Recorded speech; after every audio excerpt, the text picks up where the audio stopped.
Beyond the spaceport gates, the men of the Karsa were hunting down a thief. I heard the shrill cries, the pad-padding of feet in strides just a little too long and loping to be human, raising echoes all down the dark and dusty streets leading up to the main square. But the square itself lay empty in the crimson noon of Wolf. Overhead the dim red ember of Phi Caronis, Wolf's old and dying sun, gave out a pale and heatless light. The pair of Space Force guards at the gates, wearing the black leathers of the Terran Empire, shockers holstered at their belts, were drowsing under the arched gateway where the Starant rocket emblem proclaimed the domain of Terra. One of them, a snub-nosed youngster only a few weeks out from Earth, cocked an inquisitive ear at the cries and scuffling feet, then jerked his head at me. "Hey, Cargill, you can talk their lingo. What's going on out there?" I stepped out past the gateway to listen. There was still no one to be seen in the square.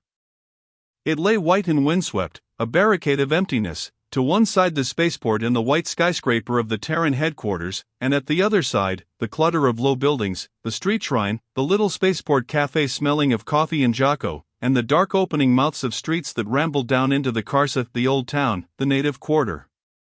But I was alone in the square with the shrill cries, closer now, raising echoes from the enclosing walls and the loping of many feet down one of the dirty streets. Then I saw him running, dodging, a hail of stones flying round his head, someone or something small and cloaked and agile. Behind him the still faceless mob howled and threw stones. I could not yet understand the cries, but they were out for blood, and I knew it. I said briefly, "Trouble coming," just before the mob spilled out into the square. The fleeing dwarf stared about wildly for an instant, his head jerking from side to side so rapidly that it was impossible to get even a fleeting impression of his face, human or non-human, familiar or bizarre. Then, like a pellet loosed from its sling, he made straight for the gateway in safety. And behind him the loping mob yelled and howled and came pouring over half the square. Just half. Then by that sudden intuition which permeates even the most crazed mob with some semblance of reason, they came to a ragged halt, heads turning from side to side. I stepped up on the lower step of the headquarters building and looked them over. Most of them were Chucks, the furred man-tall non-humans of the Karsa, and not the better class. Their fur was unkempt, their tails naked with filth and disease. Their leather aprons hung in tatters. One or two in the crowd were humans, the dregs of the Karsa. But the Starant rocket emblem blazoned across the spaceport gate sobered even the wildest bloodlust somewhat. They milled and shifted uneasily in their half of the square. For a moment I did not see where their quarry had gone. Then I saw him crouched, not 4 feet from me, in a patch of shadow. Simultaneously the mob saw him, huddled just beyond the gateway, and a howl of frustration and rage went ringing round the square. Someone threw a stone. It zipped over my head, narrowly missing me, and landed at the feet of the black-leathered guard. He jerked his head up and gestured with the shocker which had suddenly come unholstered. The gesture should have been enough. On Wolf, Terran law has been written in blood and fire and exploding atoms, and the line is drawn firm and clear.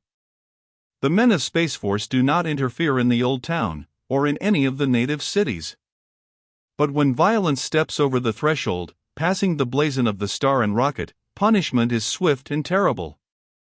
The threat should have been enough. Instead, a howl of abuse went up from the crowd. Terranan, son of the ape.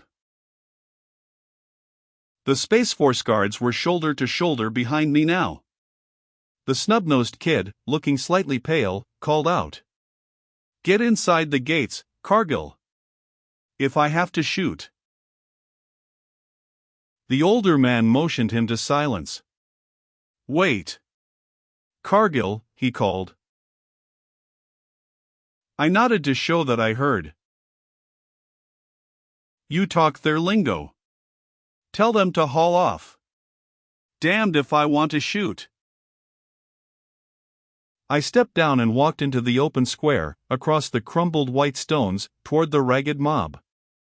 Even with 2 armed Space Force men at my back, it made my skin crawl, but I flung up my empty hand in token of peace.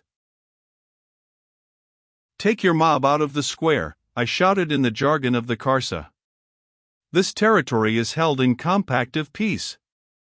Settle your quarrels elsewhere." There was a little stirring in the crowd. The shock of being addressed in their own tongue, instead of the Terran standard which the Empire has forced on Wolf, held them silent for a minute. I had learned that long ago, that speaking in any of the languages of Wolf would give me a minute's advantage. But only a minute. Then one of the mob yelled, "We'll go if you give M to us. He's no right to Terran sanctuary." I walked over to the huddled dwarf, miserably trying to make himself smaller against the wall. I nudged him with my foot. "Get up. Who are you?" The hood fell away from his face as he twitched to his feet. He was trembling violently. In the shadow of the hood I saw a furred face, a quivering velvety muzzle, and great soft golden eyes which held intelligence and terror. "What have you done? Can't you talk?" He held out the tray which he had shielded under his cloak, an ordinary peddler's tray. "Toys. Sell toys. Children. You got M?" I shook my head and pushed the creature away, with only a glance at the array of delicately crafted mannequins, tiny animals, prisms and crystal whirligigs. "You'd better get out of here. Scram! Down that street." I pointed. A voice from the crowd shouted again, and it had a very ugly sound. "He is a spy of Nebran." Nebran, the dwarfish non-human, gabbled something, then doubled behind me. I saw him dodge, feint in the direction of the gates, then, as the crowd surged that way, run for the street shrine across the square, slipping from recess to recess of the wall. A hail of stones went flying in that direction. The little toy seller dodged into the street shrine. Then there was a hoarse ah of terror, and the crowd edged away, surged backward. The next minute it had begun to melt away, its entity dissolving into separate creatures, slipping into the side alleys and the dark streets that disgorged into the square. Within 3 minutes the square lay empty again in the pale crimson noon. The kid in black leather let his breath go and swore, slipping his shocker into its holster. He stared and demanded profanely, "Where'd the little fellow go?" "Who knows?" the other shrugged. "Probably sneaked into one of the alleys." "Did you see where he went, Cargill?" I came slowly back to the gateway. To me, it had seemed that he ducked into the street shrine and vanished into thin air, but I've lived on Wolf long enough to know you can't trust your eyes here. I said so, and the kid swore again, gulping, more upset than he wanted to admit. "Does this kind of thing happen often?" "All the time," his companion assured him soberly, with a sidewise wink at me. I didn't return the wink. The kid wouldn't let it drop. "Where did you learn their lingo, Mr. Cargill?" "I've been on Wolf a long time," I said, spun on my heel and walked toward headquarters. I tried not to hear, but their voices followed me anyhow, discreetly lowered, but not lowered enough. "Kid, don't you know who he is? That's Cargill of the Secret Service.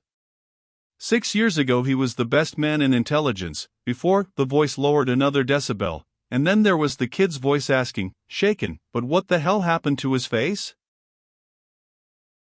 I should have been used to it by now. I'd been hearing it, more or less behind my back, for 6 years. Well, if my luck held, I'd never hear it again. I strode up the white steps of the skyscraper, to finish the arrangements that would take me away from Wolf forever. To the other end of the Empire, to the other end of the galaxy, anywhere, So long as I need not wear my past like a medallion around my neck, or blazon and branded on what was left of my ruined face.